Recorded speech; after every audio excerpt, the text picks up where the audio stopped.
अनंतामुची ध्येय शक्ती अनंताना आशा किनारा तुला पामराला. असंच काहीसं काल भारताच्या विजयानंतर म्हणावं अशी परिस्थिती आली.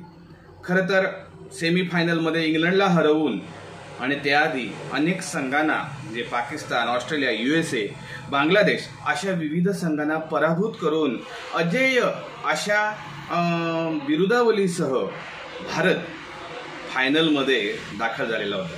त्याचबरोबर समोर आतापर्यंत एकदाही फायनलला न पोहोचलेली दक्षिण आफ्रिका ही सुद्धा प्रत्येक संघाला हरवत फायनलमध्ये पोहोचलेली होती. अशा दोन अजेय संघांचा काल अंतिम सामना होता आणि गेल्या अनेक काळापासून किंबहुना जे गेले 3 वर्ल्ड कप विविध प्रकारामध्ये झाले त्यामध्ये जो भारताला पराभव स्वीकारावा लागलेला होता त्याचं कुठेतरी मनामध्ये शल्य पोचत होतं आणि त्याचं उत्तर काढण्यासाठी त्याचा बदला घेण्यासाठी हा वर्ल्ड कप जिंकणं फार गरजेचं होतं.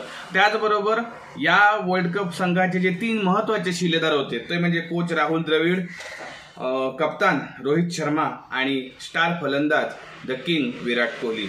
या तिघांसाठी हा सामना किंबहुना हा वर्ल्ड कप फार महत्त्वाचा होता कारण जवळजवळ हा त्यांचा रोहित शर्माचा आणि विराट कोहलीचा शेवटचा वर्ल्ड कप, त्याचबरोबर राहुल द्रविडचा कोचिंग करिअरचा हा शेवटचा सामना होता कारण या सामन्यानंतर तो कोचिंग सोडणार हे त्यानं आधीच जाहीर केलेलं होतं. नवीन कोच येणार आहे.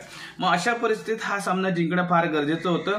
टॉस जिंकून रोहितने फलंदाजी घेतली आणि ओपनिंगला नेहमीप्रमाणे रोहित आणि विराट कोहली ही जोडी आली आणि यावेळी for a change Rohit Sharma प्रथम बाद झाला.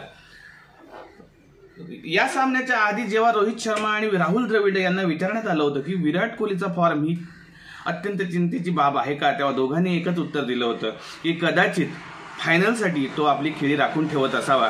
कदाचित ह्याच शब्दांना हाच जो विश्वास आहे तो सार्थ ठरवण्याचा काय कदाचित विराटचा विचार असावा अशी परिस्थिती निर्माण झाली कारण रोहित शर्मानंतर ऋषभ पंत आणि सूर्यकुमार यादव हे सुद्धा झटपट बाद झाले आणि भारताची संख्या 3 बाद, भारताची जी धावसंख्या होती ती 3 बाद 34 अशी बिकट परिस्थिती झाली.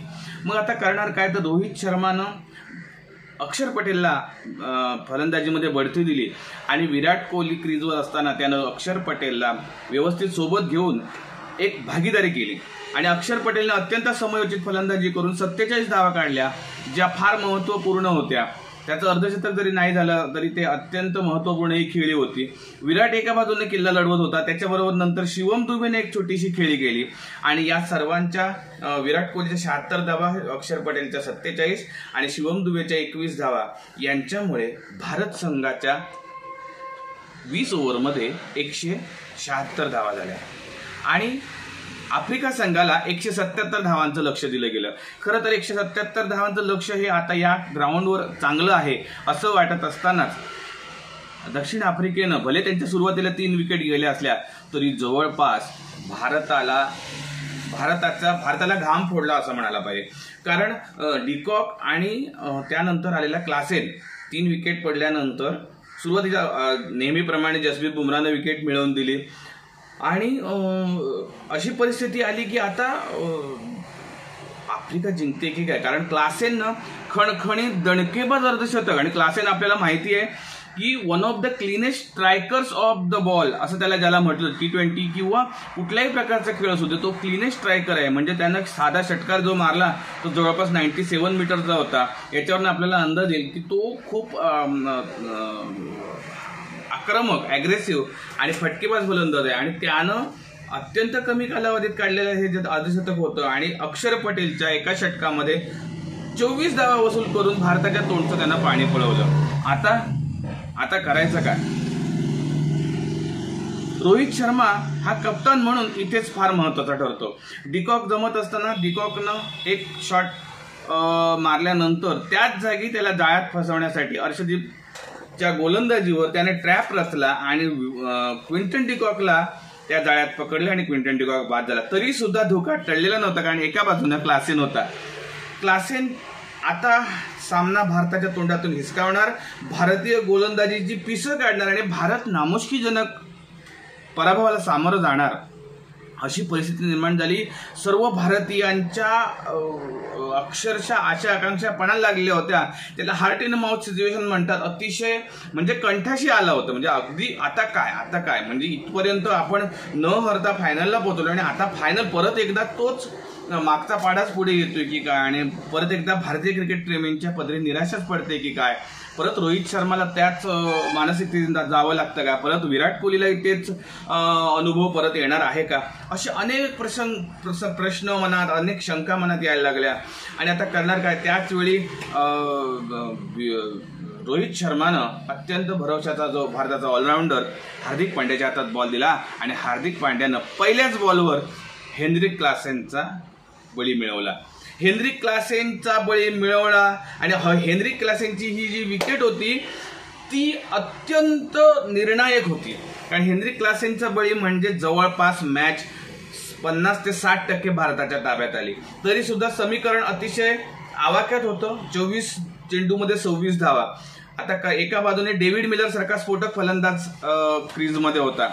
त्यावेळी बुमराला आणलं. बुमरा एका बाजूने मार्को यान्सन फलंदाजीला आल्यानंतर बुमरा सारखा अत्यंत डोकेबाज, अत्यंत हुशार, चपळ आणि वन्स इन अ व्हाईल ज्याला अत्यंत जबरदस्त गोलंदाज म्हणतात. आजच्या घडीला तिन्ही फॉर्मॅटमध्ये जगातला सर्वोत्तम गोलंदाज असणारा जसप्रीत बुमरा हा भारताच्या ताफ्यात आहे आणि भारताचं ते एक ब्रह्मास्त्र आहे हे आपलं नशीब म्हणावं लागेल.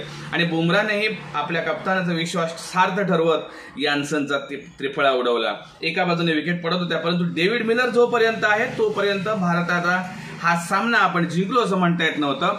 अर्शदीप सिंग, हार्दिक पांड्या आणि जसप्रीत बुमरा यांनी आपल्या शेवटच्या ज्या 4 ओव्हरपैकी 3 ओव्हर होत्या म्हणजे 17, 18, 19 या 3 ओव्हरमध्ये साधारणतः 2, 4, 5 अशाच धावा दिल्या आणि शेवटच्या 6 चेंडूमध्ये 16 धावा असं समीकरण आलं. आता शेवटची ओव्हर पुन्हा एकदा हार्दिक पांड्याकडे दिली गेली कारण अर्शदीपच्या 4 ओव्हर झालेल्या होत्या, बुमराच्या 4 ओव्हर झालेल्या होत्या आणि शेवटी आता अब तुम्हारे हवाले वतन साथियों म्हटल्यासारखं अब तुम्हारे हवाले ये मॅच है अशा पद्धतीच्या भावना ठेवून रोहित शर्मानं हार्दिक पांड्याच्या हातात बॉल दिला. तोच हार्दिक पांड्या ज्याला IPL मध्ये अनेकांनी बू करून, ट्रोल करून अगदी सतावलं होतं, अनेकांच्या नजरेत तो विलन ठरला होता, त्याला इथे हिरो बनायची संधी होती आणि ती वाया घालवली नाही त्याने. अत्यंत चतुराईनं गोलंदाजी करून पहिल्याच चेंडूवर त्याने लो वाईड फुल टॉस टाकला आणि तो षटकार गेला अशी परिस्थिती असताना अत्यंत अफलातून, अद्वितीय, अविश्वसनीय असा झेल सूर्यकुमार यादवनं घेतला.